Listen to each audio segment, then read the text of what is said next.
Jangan sama temen kopi miring terus. Lama bar. Ngotok aja. Walaupun tapi Allah cinta, mau apa?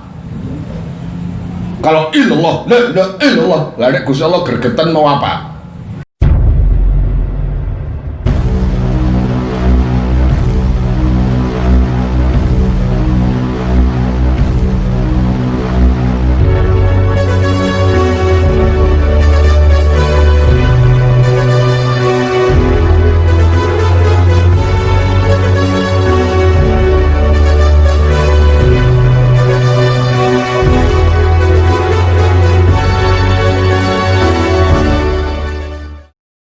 Bismillahirrahmanirrahim. Allah ya Rabbi ya Karim. Kita lanjut ke pelajaran yang kemarin, yaitu tentang apa?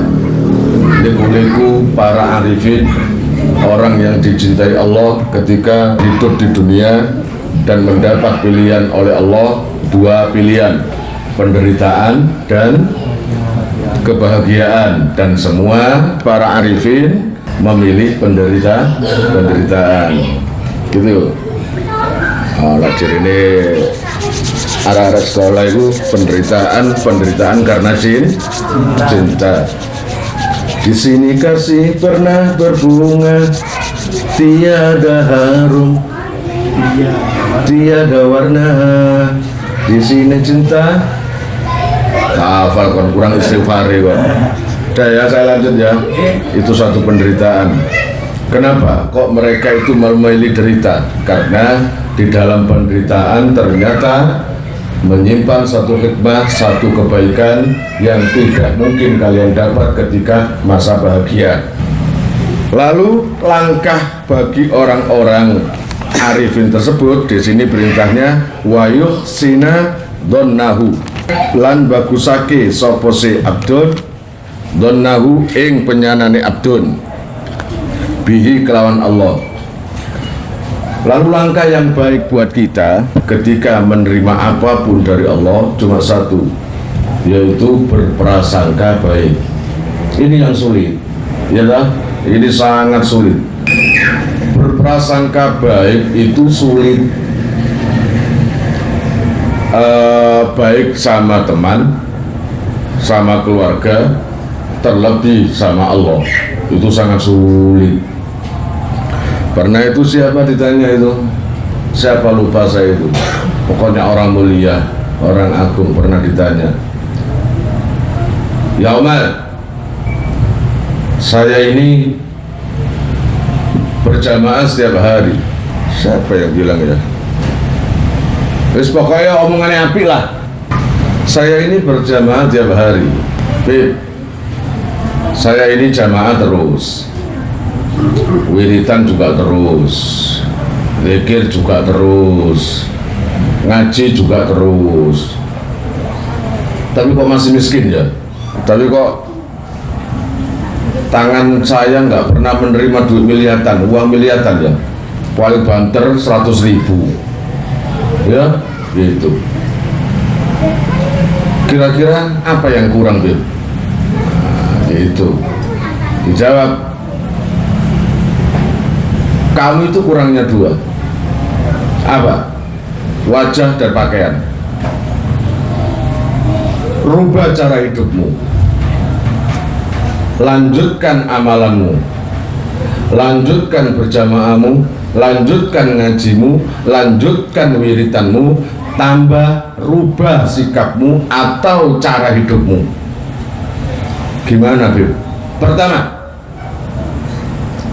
kasih teman kamu, tetangga kamu, dan tetangga-tetangga semua, teman-teman semua dengan wajah yang sumringah.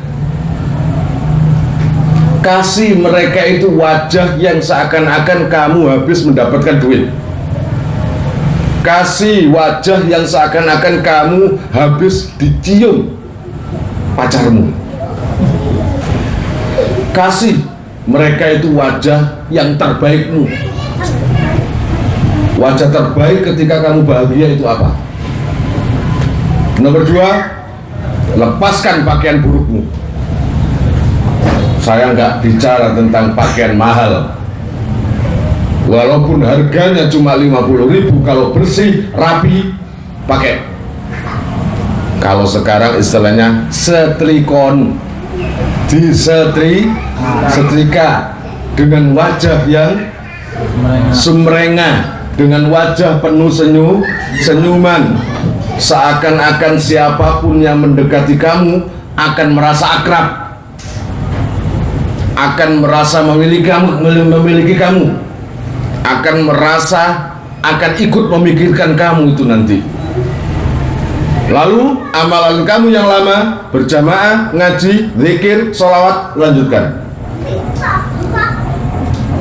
Gitu. Nggak percaya? Silakan lakukan. Semuanya akan berubah nanti. Semuanya akan berubah. Temen deket kamu, sumpah kau ini, sumpah. Lama men, sumpah. Nggak ada orang yang ingin ngobrol enak dengan kamu, nggak ada. Ya. Coba kalau kamu itu didekati temen, dari jauh kamu sudah senyum, gimana perasaan teman? Akrab nggak? Akrab. Kalau ada orang yang ingin mencari partner kerja, entah itu dia punya modal atau apapun, tapi dia bingung mencari teman, dia bingung mencari seseorang yang aku nang ini diarani Prabowo, nang ini diarani Jokowi, ya begini ya. Kalau orang wis baos kadang ngono ya, wis netral. Kalau seumpamanya orang itu benar-benar mencari partner, lalu menemukan sosok seperti dirimu yang tersenyum, kemudian yang rapi, yang rajin, orang itu ragu atau mantap untuk menjadikan kamu partner kerja. Gimana? Mantap. Iyalah, jangan sama temen kopi miring terus. Lalu ngotok aja. Allah akan membiarkan kamu. Kamu itu tak bikin, kata Allah, tak jadikan orang yang sempurna. Urat-uratmu itu akan bekerja maksimal jika senyum. Paham? Percaya? Ada laki-laki seumpamanya, katakanlah Garda bilang, Yai, kenapa? Anu saya kok nggak bisa berdiri? Seumpamanya ya. Oh gampang, berarti ada urat yang putus, ada urat yang nggak maksimal. Kalau ingin memaksimalkan, senyum. Nah ini kesenyuman kok. Senyum, insya Allah normal. Masuk umur 60 tahun, 70 tahun kayak Zaki bakal ngetering masya Allah sampai coplok. Karena senyum itu gratis. Kalau senyum itu kasih jarak detikan 4-7 detik. Jangan senyum cuma 1 atau 2 detik. Itu sumpah. Ya memang rasa. Opo deh. Senyum yang agak lama dikit ya, itu tadi ya. Jadi jika kamu beribadah, jika kamu sudah ngaji, jika kamu sudah melaksanakan perintah Allah, tapi kondisi kamu nggak berubah, maka percayalah, ternyata hal rendah, hal remeh yang kamu pikirkan ternyata itu masalahnya. Ya kan? Ternyata dengan pakaian dan ekspresi wajah. Nggak percaya, buktikan, Kang Rosid, meski ya, buktikan. Paran sofa nondelok iku ndase gak melok. Sing didelok kono. Ya wedi wong. Mau dibuat partner, nggak jadi. Wah, nakutin anak saya nggak bisa makan nanti. Ya, saya lanjut sekarang. Dah itu ya resepnya ya. Kemudian wayuh sina lan bagusi donahu bihi kelawan Allah. Itu yang perlu. berprasangka baik kepada Allah. Ketika kalian lagi sepi duit, maka jangan kau pikir Allah itu menjauhi kamu. Jangan kau pikir Allah benci sama kamu, sama sekali tidak. Kalau kamu berprasangka baik dengan Allah, ya, maka semuanya akan beres. Fa innahu la yadri ayyuhuma aqrabu lahu naf'a. Itu. Kita ini biasanya nggak ngerti maksudnya Allah, Kang Rosid, Rahman, nggak tahu maksudnya Allah itu kayak apa, ya. Dikasih kebungaan, kebahagiaan, maksudnya apa? Dikasih kesumpekan, ya maksudnya apa? Fa innahu mongko sak temene abdun iku la yadri, ora weruh, ora ngerti sapa si abdun ayyuhuma, Allah ya Rabbi ya Karim, utawi endi-endi tingkah loro iku akrobu luwe parek lahu maring abdun naf'an saking segi manfaate. Ngoten. Naf'an apane manfaate? Begini con. Nek jarine Habib Syekh begini drun, sudrun. No ploso ngene co. Wah, itu iku ya yajir biasa. Biyen aku nang yajir, rungono co, ngene co ya. Nah aku enggak. Ngene kan. Rungono. Dalam satu atau dua posisi kita ini cuma menikmati atau merasakan posisi itu sendiri. Ketika kita ini dibuat Allah berhasil, pekerjaan rame, pasien juga rame, dagang juga rame, semuanya serba berhasil, semuanya serba enak. Lalu di suatu ketika kamu dikasih posisi pekerjaan sepi, pasien sepi, orang beli juga sepi, orang yang mau servis juga sepi, orang semuanya sepi, kemudian duit juga sepi. Dalam satu kondisi tersebut, kalau kita betul-betul ngerti di antara dua kondisi tadi, mana yang lebih bermanfaat buat kamu? Sepi, gitu ya, sepi. Berarti kamu senang sepi ya? Nah, sepi. Kenapa kita ini selalu apa istilahnya bersengut wajah itu kalau sepi? Kan kemarin tak bilang susah senang urat-uratnya itu akan tersambung pada diri kita. Dua posisi jadi terkadang kita cuma menikmati gitu aja atau merasakan koyok yoyo.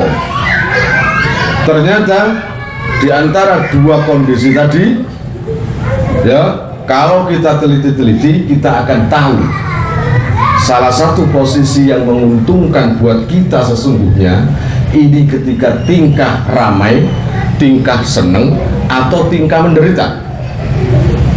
Sebenarnya memang seneng kalau tingkah seneng, gitu ya. Siapa sih yang nggak seneng kalau duitnya banyak? Kemudian siapa yang nggak seneng kalau yang beli banyak? Siapa yang nggak seneng kalau pelanggan tambah banyak? Siapa yang nggak seneng? Tapi bisa nggak kamu ketika waktu rame itu tetap berjamaah? Bisa nggak kamu waktu rame tetap ngaji? Bisa nggak kamu ketika waktu rame tetap berzikir, tetap sholawat? Bisa nggak? Kalau nggak bisa, berarti itu merugikan. Paham? Mudah saja, itu merugikan. Ya memang kamu untung duit, tapi duit akan habis. Duit nggak ada istilahnya umurnya, nggak akan lama. Sekali kamu pakai sudah habis. Tapi ketika kamu dikasih derita, apa istilahnya? Yang beli nggak seberapa ada. Yang biasanya waktu ramai mendapatkan 500.000 satu hari, sekarang cuma 50.000 atau 100.000. Mana keuntungannya? Nggak ada. Nggak ada. Apa keuntungannya? 500 jadi 50. Untung dari mana? Yang ada tambah sumpet. Tapi ada nggak di posisi seperti itu keuntungan buat kamu? Ada. 50.000 mana bisa buat pacaran? 50.000 mana bisa buat dugem? 50.000 mana bisa dibuat ke mall? 50.000 mana bisa buat mabuk, 50.000 mana bisa buat untuk main-main, nggak bisa kan? Akhirnya apa? Dekem nang oma. Ngerti dekem? Mahua dekem. Apa itu dekem? Meneng nih ngomong. Meneng, anteng. Definisi daripada dekem adalah anteng di rumah. Akhirnya dia nggak jadi dugem. Akhirnya dia nggak jadi belibir. Akhirnya dia nggak jadi pacaran. Akhirnya dia nggak jadi trek-trekan. Akhirnya dia terbebas dari dosa. Dia terbebas dari dosa. Paham? Dan akhirnya wiritan kamu nak waktu dua ke sallallahu alaihi Muhammad, sallallahu alaihi Muhammad, sallallahu alaihi Muhammad, illallah, la ilaha illallah. Ngelaku. Tapi ketika nggak punya uang, nggak punya duit, ya Allah.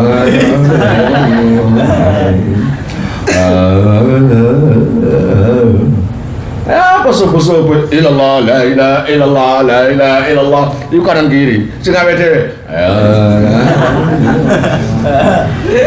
Mana yang disuka oleh Allah? Illallah, la ilaha illallah, atau yang mana yang disuka? Ya memang seakan-akan Allah suka yang semangat, tapi orang yang gremeng tadi sumpah gara-gara tidak jadi maksiat, dan karena cinta Allah dibuktikan sama dia. Karena cinta Allah sama orang itu dibuktikan dengan cara kamu tidak punya uang, dan dengan cara kamu tidak bisa keluar. Walaupun tapi Allah cinta, mau apa? Kalau illallah, la ilaha illallah, lah nek Gusti Allah gregetan mau apa? Mau apa coba? Ayo, jangan lihat kopiah bersih kayak gini. Oh, kopiah gede kok dikirim ngene-ngene. Kopiah kegedean. Akhirnya apa? Yang goyang cuma kepalanya saja. Kopiahnya tetap illallah. Ya, itu cinta Allah pada kalian, nggak lihat kopiah, nggak lihat baju, nggak lihat apapun sarung kamu, nggak. Siapa tahu kalau dia itu lebih dicintai oleh Allah daripada kalian. Iya kan? Kita nggak mau, kita nggak tahu seperti itu. Seseorang yang dicintai Allah itu pasti membawa hawa. Tahu hawa? Parfum? Bukan, tapi aura yang dirasakan oleh orang-orang yang tertentu. Paham? Allah ternyata menilai pada sesuatu yang nggak bisa kau lihat, yang nggak bisa kau rasakan. Wallahu alam, apa itu? Paham ya? Jadi kau buka, jangan kau buat, atau jangan kau nilai luarnya. Paham kan saya? Dah, makanya pancet toh. Dalam kondisi menderita, dalam kondisi senang, semuanya menguntungkan buat kamu sebenarnya kalau tahu posisinya. Dah ya. Yang penting kalian sekarang ini dan seterusnya, kanosid, berprasangka yang baik sama Allah. Ya, saya habis tes gak diterima, babak. Ambil apa ini? Ambil apa? Allah berarti kurang sayang dateng kulo. Terus apa? Wong gak diterima alasannya wake. Gak diterima lah wes ah. Gitu? Tapi kalau berprasangka baik, oh ternyata kalau diterima ini bahayanya, tapi kalau nggak diterima ini untungnya. Cari itu, paham gak? Oh, itu ya itu saya pancet aja lu. Jadi barokah itu, cena itu. Wong karep kok model jalur dituruti terus. Hah? Sesuatu kayak permen kojek nih. Jangan menganggap oh, nek ide yai barokah terus keturutan kabeh. Lah rumasane Gusti Allah cacakmu diatur. Terserah Gusti Allah, meskipun kamu dekat dengan para wali pun tidak merubah aturannya Gusti Allah. Paham gak? Tapi yang kita cari adalah apa? Kemanfaatan dan kebaikan yang terjadi pada diri kita itu. Mulai dari prasangka yang baik ya. Kama qala ta'ala la tadruna ayyuhum aqrabu lakum naf'a. Kata Allah itu gitu. La tadruna.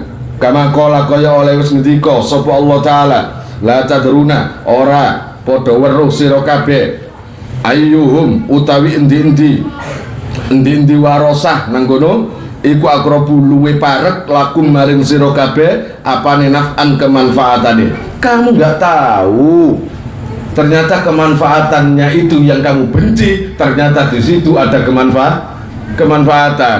Ya kan saya? Yang kamu sukai ternyata di situ membawa bahaya. Mana yang lebih manfaat? Allah yang lebih tahu untukmu. Kamu maunya minta seneng tak loh?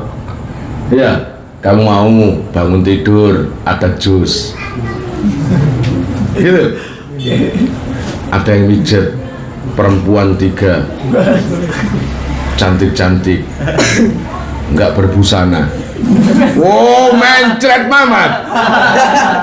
Harus ngono, Pak Mamat. Maunya gitu kan kamu? Yang enak tak gitu ya? Ke kamar mandi diantarkan, mandi digosok, langsung apa itu pintu kamu deketi, buka sendiri. Makanan kamu suwiti tok, sweet datang sendiri. Gitu. Rumah samu swarga. Kayak ngono. Maunya gitu kan orang itu. Maunya pengen enak kan? Ya oh, pokoknya itu maunya kamu tahu tapi maunya Allah beda. Semua itu ya loh, kamu nanti enak atau tidak tergantung dari sekarang. No qadri ta'abinmu, kesengsaraanmu lebih banyak, maka kebahagiaanmu nanti banyak. Tapi kalau sekarang kamu sangat seneng-seneng tok, maka kebahagiaan kamu nanti berkurang. Kan ada hadis itu, siapa yang banyak tertawanya maka nanti akan banyak menangisnya. Siapa yang banyak sukanya maka nanti akan banyak menderitanya. Jangan kamu buat ketawa terus, jangan kamu buat senang terus. Kamu harus mencari apa? Sesuatu hal yang bermanfaat yang untuk tabungan kita kelak. Kapan sih kon mati? Iya gak tahu. Bisa nanti. Ya, bisa habis gaji ini mati. Kalau saya bisa, ya saya bisa 40 tahun lagi. Ya toh? Mana dulu? Kamu dulu atau saya yang terakhir? Ayo pilihin. Ayo kan pilihin. Masalah kematian, kamu dulu atau saya yang kedua? Atau saya yang kedua, kamu yang dulu? Hah? Sama saja kan nggak tahu kematian itu ya. Pertanyaannya kalau matinya sekarang atau besok, siap nggak zakat? Siap? Ya harus siap. Kematian itu nggak nunggu kamu siap. Kematian itu pokoknya nyelonong datang gitu aja. Bahkan siap bandak nggak ngurus. Kenapa nggak mencari mati dalam kondisi sujud, dalam kondisi baca Quran? Paham kan? Iyalah, cari kematian seperti itu. Ya, Matoliul Anwar. Terkadang orang itu begini, salah sangka. Kamu itu kalau lihat orang kaya, kepingin nggak? Kepingin ya? Ada orang kaya, mobilnya Porsche atau Lamborghini, ya Lamborghini, atau yang gambar kuda itu apa itu? Ferrari. Kemudian istrinya cantik, satu tapi cantik, laler gesok mencelok, saking mulut sih. Anaknya cuma 2, hartanya numpuk-numpuk, rumahnya, sawahnya, apartemennya, sepatunya saja ganjeli toko emas. Kira-kira kamu pingin nggak gitu? Kalau lihat orang kayak gitu, ya itu wajar. Dulu itu juga gitu. Kamu pasti pernah dengar kisah tentang si siapa itu Korun. Pernah dengar? Siapa itu Korun? Korun itu sepupunya Nabi Musa, misanan. Korun ini orang miskin, anak yake, miskin, anak yake. Kira-kira ya apa? Menderita gak gitu? Coba bayangkan, kamu punya anak katakanlah 7, ya, kemudian hasilnya kekurangan, bisnisnya nggak jalan, utang banyak, listrik tagihannya terus, kira-kira gimana? Sumpah gak kayak gitu? Ya, kira-kira Qarun waktu itu sumpah gak? Ya kata sumpah apa enggak? Itu. Nah, Qarun itu tahu betul kalau ponakannya yang namanya Musa adalah nabinya Allah, Rasulullah. Dia berpikir kalau nabi, kalau rasul, jelas apa? Kalau berdoa diijabah. Kenapa aku nggak minta sama Musa? Cak, apa? Waras adik? Iya Cak. Kamu tumben, anak kamu sekarang berapa Dik? 6 Cak, 7. Wow, cake Dik. Nah, ya gimana lagi Cak? Sumpek aku Cak. Sumpek, belanja terus, kebutuhan banyak, anak juga nakal, istri juga selalu minta-minta, tapi hasil gak ada. Ketawa Musa. Terus maunya kamu apa? Gini loh Cak, rasanya saya ikut berjamaah sama sampean setiap hari, ikut ngaji, kayak gak ada hasilnya. Hus, gak ilok Qarun, gak ilok, jangan ngomong gitu. Ya maaf Kak, karena ini apa istilahnya, terdesak dengan kebutuhan. Ya maaf, saya termasuk salah paham sama Allah, makanya jangan gitu lagi. Iya Cak, apa? Ini udah Cak. Lah ya apa? Ayo. Apa sih ngomong sih jelas kamu itu? Cak, iya ya apa? Sampean kan ngerti tentang ilmu kimia, tentang ilmu emas, tentang ilmu pengolahan emas. Ya. Terus ajarin dong. Saya mau bisnis emas. Iya wes. Nanti kamu sore datang sini. Iya Cak. Datang, namanya butuh, diajari. Lalu bisnis emas. Paham? Setiap hari juga ikut ngaji ke Nabi Musa. Kalaupun dulu ada berjamaah sholat, ikut berjamaah juga. Paham maksudnya? Pokoknya seluruh kegiatan Nabi Musa yang sudah dijadikan kiai oleh Bani Israel, ya toh, yang sudah dijadikan kiai oleh kaumnya, Qarun ikut. Paham? Karena ada maunya. Dekat sama Nabi Musa karena ada maunya. Ketika habis diulangi kimia, punya harapan lagi. Yang namanya Qarun itu ingin dapat ijazah wirid yang nanti jika dibaca akan menjadi kaya. Cak, apa? Lama Cak masalah emas itu. Kamu sudah diajari, makanya yang cerdas toh. Sudah, kalau cerdas itu saya paling cerdas Cak. Kalau dibandingkan Busro ya nggak ada apa-apa saya Cak. Coba lagi Jabar, masih cerdasan saya. Terus maunya apa? Kasih dong saya ini wirid bacaan yang bisa menarik rezeki. Itu ya sudah. Tapi ingat, ya ingat, ketika Allah memberi kamu harta nanti, kaya nanti, kamu dermawan enggak? Ya iyalah Cak, kayak nggak tahu gue aja. Emang gue siapa? Adik gitu loh, ya loh? Pasti sampean kenal dengan saya. Iya, memang Qarun itu dulu dermawan. Waktu miskin, dermawan. Akhirnya dikasih wirid, dilakoni. Mendung salah gue sih.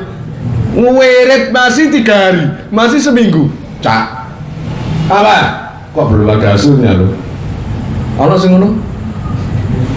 Ono wong sing ngene. Wiritan soalnya 3 dino, utawa maca Yasin bengi 40 dino, 41 isuke mlaku sampe elek. keleke koyo udunan. Soalnya apa? Jelas ini bawa aku mambangi maca Yasin 41. Iku kegeeran dhewe ngene. Sapa do dengan Fir'aun Qarun tadi? Habis ini sudah 3 hari 7 hari kok belum dapat apa-apa. Akhirnya minta yang ekstrim. Cak, bosen aku kurang nangkon kimia bisa urui, wirid bisa kei. Saiki apa neh? Cak, tungakno ya. Apa? Tungakno. Kak krungu aku. Lah ya apa? Tungakno, Cak. Maksudnya ya sih? Sampean sing donga.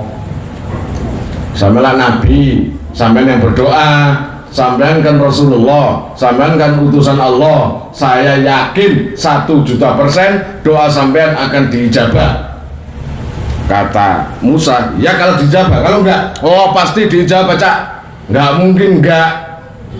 Sampean malah ragu terhadap doa sampean sendiri. Sampean ragu, biarin, saya yang mantap. Saya yakin diterima. Kok yakin kan? Udahlah, ayo coba. Didoakan oleh Nabi Musa, ya Allah, kasih kekayaan keponakanku ini, kasih kekayaan yang tidak dimiliki oleh orang lain, kasih kekayaan yang tiada batas kepada Qarun. Nah, sejak didoakan Nabi Musa itu loh, tiba-tiba mak betunduk yang namanya bisnisnya lancar, tapi sayang bisnisnya itu tercampur dengan bisnis yang buruk. Dia itu menghutangkan uang dengan cara ada labanya, riba, kemudian apalah, minjemi orang uang, kembalinya harus sekian gitu loh. Akhirnya semakin kaya. Ketika itu yang namanya Qarun masih membayar zakat, masih sodako, masih ngaji, masih jamaah, kayaknya masih baru. Kira-kira dapat seminggu 2 minggu kayaknya. Kira-kira dapat 1 bulan mulai berkurang. Berjamaahnya sudah nggak kelihatan. Mana Kang Zaki ini? Nggak ada sudah. Berjamaahnya sudah berkurang. Lalu berangsur-angsur ngajinya juga berkurang, lalu berangsur-angsur zakatnya juga tidak dibayarkan. Makanya Nabi Musa itu ketika melihat keponakannya sudah mulai menghentikan zakat, Nabi Musa segera menyuruh utusan untuk menagih zakat. Pasti sembunyi-sembunyi. Wah, ini paling utusannya Cak Musa ini. Jelas urusan zakat.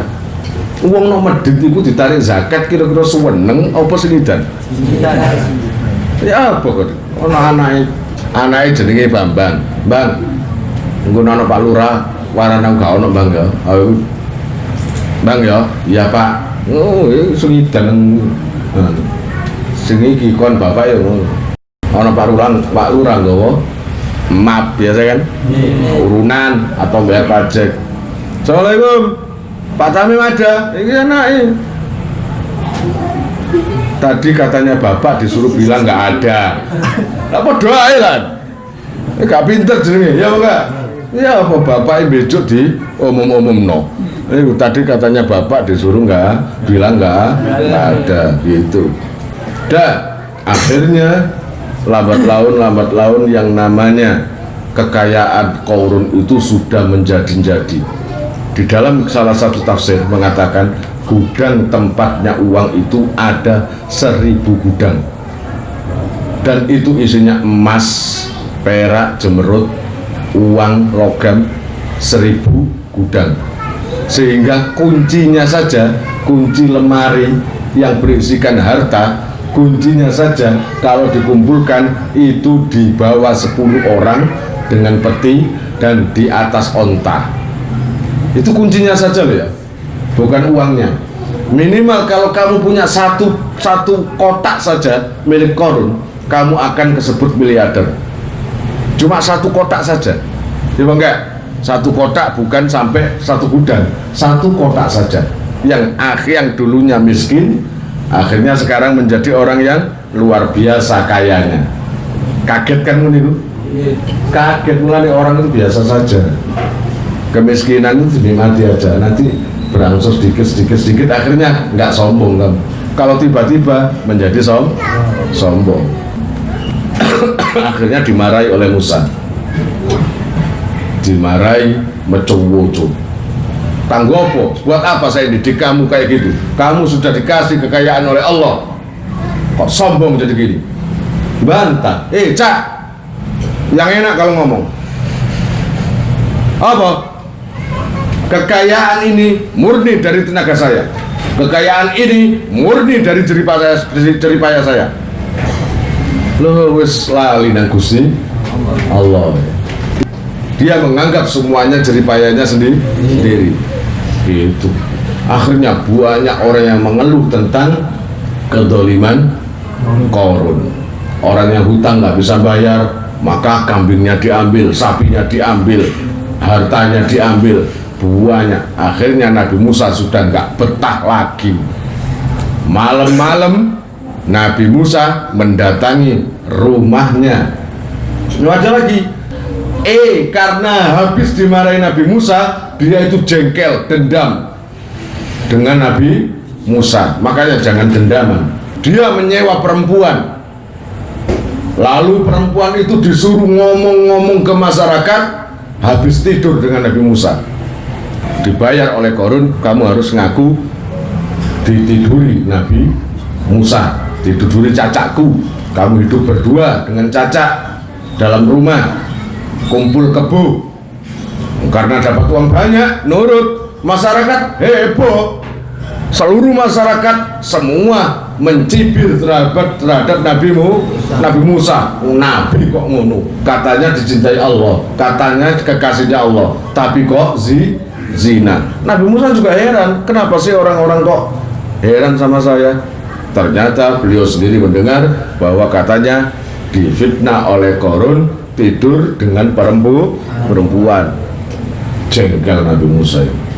Akhirnya malam-malam berdoa sama Allah, ya Allah, saya ada di depan rumah ponakanku Qarun, semuanya saya serahkan panjenengan ya Allah.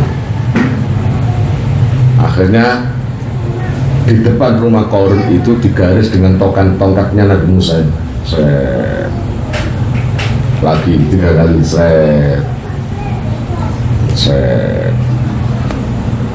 ya Allah, aku serahkan padamu ya Allah. Nabi Musa pulang. Nggak lama langsung terjadi gempa, dan rumah Qarun berikut harta-hartanya semua kemana? Tenggelam di dalam bumi. Paham ya? Di dalam bumi. Makanya kalau ada orang menemukan harta, namanya harta karun. Paham ya? Itu terjadi di kota Fayum, Mesir. Nah, di situ, di daerah situ ada telaga di situ di dalamnya. Dan itu pernah diteliti apakah pernah terjadi gempa di sini? Ternyata ada. Ternyata apa yang dilantunkan di Al-Quran itu bukan hoak. Ngerti hoak? Itu. Saya dulu pernah itu, ada yang hafal tak? Telah pernah mensairkan tentang Qarun itu. Gak ono yang hafal ya. Iki arek lawas yang hafal, bukan itu. Itu karangan saya sendiri, ciptaan saya sendiri, kira-kira tahun 91 ke atas dan di bawah 95.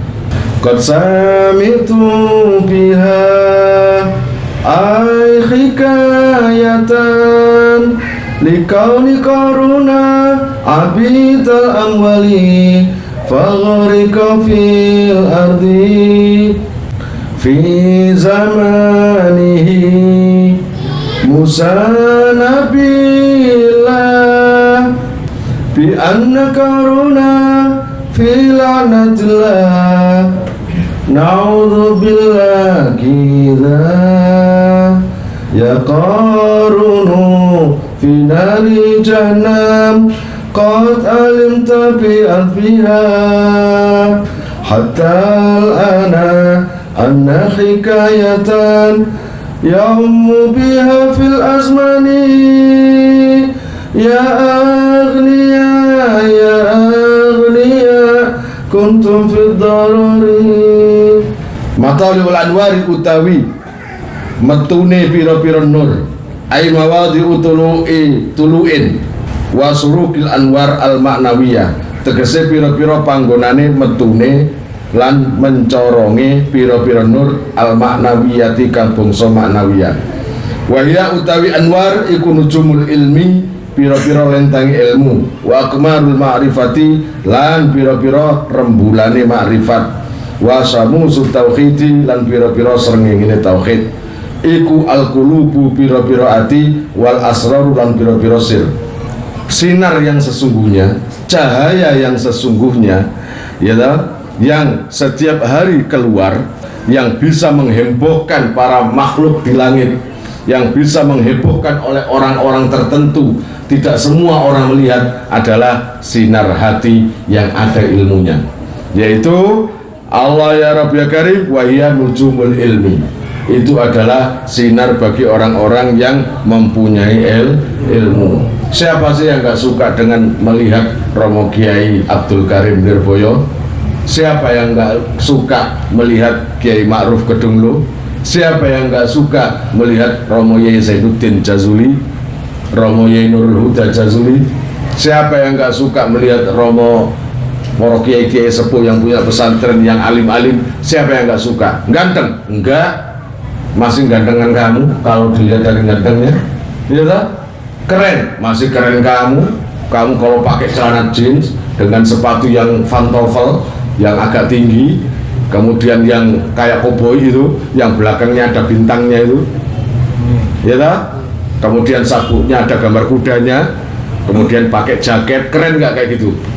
Keren. Coba lihat Romo Yai saya atau Romo Kiai-Kiai sepuh, ya, pakai baju koko yang warnanya itu biasa, lalu kemudian pakai sendalnya kadang-kadang sendal biasa, kopiahnya juga agak miring, duduk di luar di depan rumah, nggak keren sama sekali. Tapi cahaya beliau-beliau di sini, cahaya beliau-beliau jika diperlihatkan oleh Allah, maka cahaya matahari akan sirna, cahaya rembulan juga akan sirna. Paham? Cahaya yang nggak pernah padam adalah cahaya orang yang hatinya dipenuhi ilmu. Paham? Kemanapun dia hidup, kemanapun dia bertempat, coba buktikan.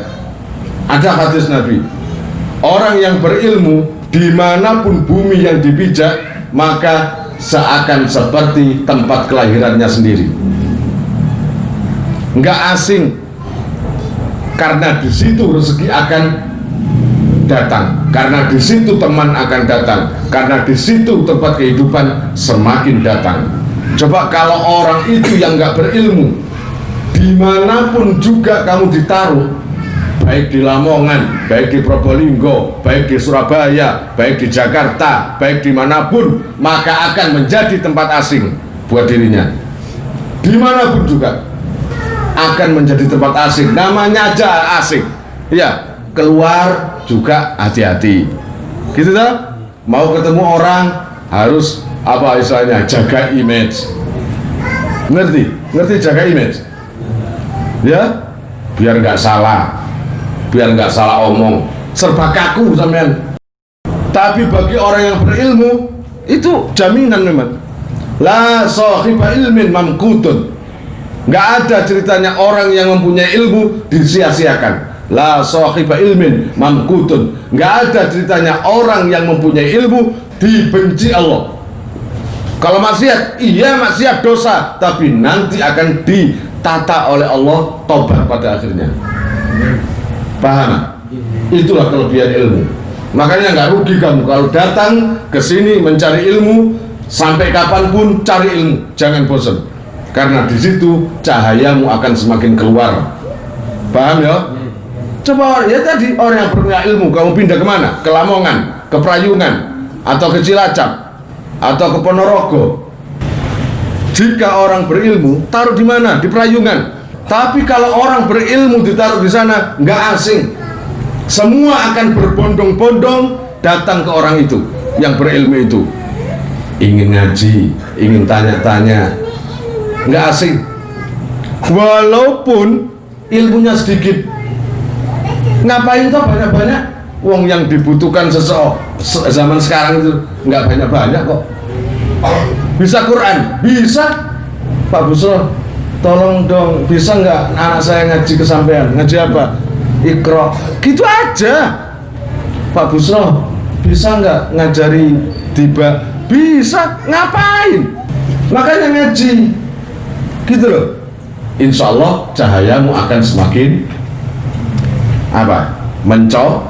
Mencorong. Bahkan matahari bisa gerhana, rembulan juga bisa gerhana. Tapi hati orang yang punya ilmu, nurnya orang yang punya ilmu, yang berilmu tidak pernah gerhana. Iya, dunia boleh gerhana, tapi wajah atau hati orang yang berilmu tetap bersinar dan tetap dibutuhkan. Dalam kondisi sehat dibutuhkan, kondisi sakit juga dibutuhkan. Udah gitu aja. Semoga ngaji ini barokah, menjadikan sampean kekasih Allah yang tidak ada yang tahu. Ini saya kasih Yai. Oh iya, pinter. Mana ayah? Ayah kecah. Oh, kejah. Ya wes. Pinter. Anaknya siapa ya?